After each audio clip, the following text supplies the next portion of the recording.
Crying to the Dead by Christian Greer, aka Evil Zombie. Day 3. I remember being dragged before the men in dark cloaks during the night when I woke up from a deep sleep in my bed. I could not see the faces of these men, but that seems to be the least of my worries now.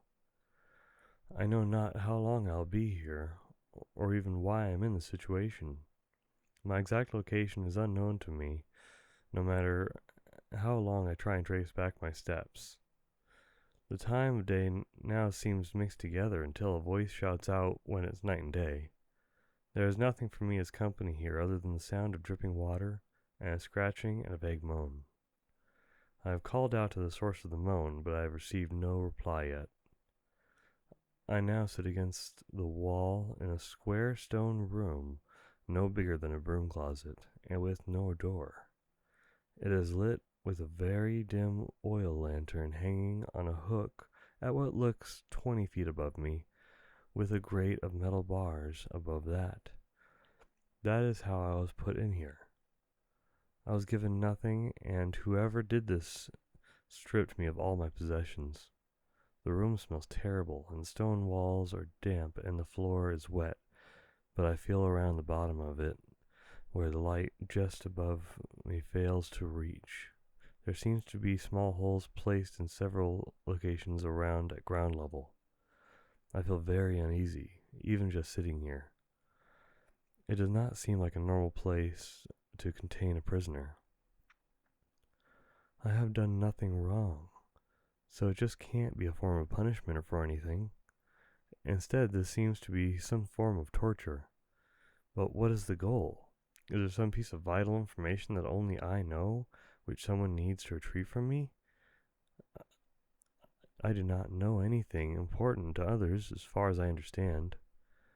I am a simple drifter and travel from town to town and make my living selling goods. I have no family and only make acquaintances during my travels for brief periods of time. There is no reason for anybody to hold a grudge against me for anything. Day 6. I feel so cold. The draft in here never ceases. At least the moaning and scratching has stopped for now. It happened right after the morning call 2 days ago. I can't help but feel sorry for the man, but I am thankful it was not me. He cried and screamed so violently until it stopped. I could do nothing to help him, and I did nothing except curl up in the farthest corner of the small room and cry. I could almost swear that I heard the sounds of wood splitting. That made the hair on my neck stand on end the entire day.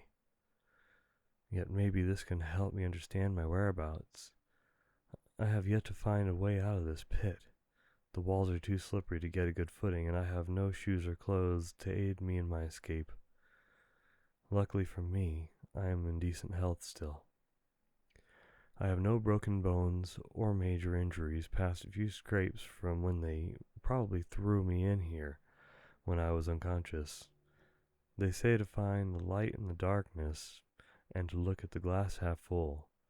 I've gotten along pretty well in life so far by holding on to that basic belief. Some would even comment me on how happy I am all the time because of that normally. I may be in a tough spot, but I'm sure I can find a way out of here if I work hard enough on climbing up the walls to get to the grate. Day 9. They stopped maintaining the lantern hanging above me. The room was now too dark to see anything in. It was a mistake to even think I could get out for these past few days. I tried to climb up, pushing against the wall with my feet on one side and my hands on the other side while holding my body parallel to the ground. I made it halfway up with everything I had, but I slipped and fell once I felt that the top area of the pit was made of. Above the halfway point was no stone. Instead, it was a smooth metal surface along the wall. On top of what I think I broke my ankle, and it hurts too much to even touch it or move it. I'm finding it difficult to feel anything other than sheer pain from my ankle down anymore, and my bleeding has slowed down. I touched it once and I felt a bone sticking out from the skin, just before the pain shot through my entire body. I dare not move from the spot again. There must be a chance. No one can get away with something like this forever without raising suspicion. My eyes burst open and my head thrust upward at the first sound I have heard in days. Help! No answer. Somebody? Please, I'm hurt. I need to get out of here. Still no answer. But there is the sound of grinding above me as I see the grate being removed and a rope being lowered down to me slowly with the loop placed for me to grab onto. I knew all I had to do was believe and something good would happen. I'm being saved. I grab onto the rope and I am pulled up to the top. Fear jolts through my entire soul, and the person I see I see the identity of my supposed rescuer. It was a man in a dark cloak yet again. I tried to crawl away, but he grabbed me by my ankle, and pain shoots through me and paralyzes my entire body from doing anything while his grip is wrapped around the wound. Another one shoves a bag over my head, and I feel them place my good leg over something solid. Pain. I feel nothing except for the pain shooting through me of what must be a large hammer comes down over my foot. They start dragging me away as I scream and cry in darkness. Day 12. I crack open my eyes, and I feel so drained. The injuries are keeping me from focusing on that as much now, though. I am laying face up on a metal table or bed of some sort, and only my wrists and neck are both tied down to it. I couldn't move even if I wanted to, and it is difficult to breathe. I must look dead by now, because I sure feel like it. Today something new has been added to this cruel treatment as well. Someone walks into the room I'm in and pours ice-cold water slowly over my body several times throughout the day and night. I still have a bag over my head, so I cannot tell you what the room actually looks like, only that it must be far bigger than the previous room. Day 14. I have lost much weight, and my skin is starting to itch and burn around my wounds. I feel cold, and I can't feel much of anything anymore. I'm not sure if they are doing this for any specific reason of it, or if it's just to be cruel and evil. I don't care anymore. I just wish they would kill me and get it over with.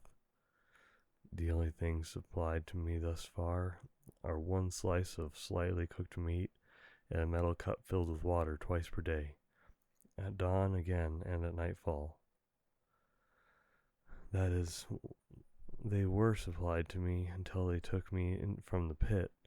Now I have only been given water by the cloaked man once a day. Day 20. I lay on what I presume to be my deathbed very shortly. I can hardly see, and they remove the bag from my head. My legs are hurting constantly, and I'm scared to look at them to see what they look like now. I feel cold all over, and I can't feel anything but the icy water each time they pour it over me. The door slides open, and a man walks up to me. He has a lantern, so I can see vaguely what he looks like. Instead of looking at his face, though, my eyes instantly fix on what he holds in his hand. A dagger. With this, I know my time is near. Maybe I can finally be free from this torture. That, or maybe my luck is over and they are just here to try something new and indefinitely crueler toward me. Do you want to be free? He says. Yes, please, more than anything in the world. He smiles, and not a single moment later, I feel a trail of ice seep across my neck. It feels so cold.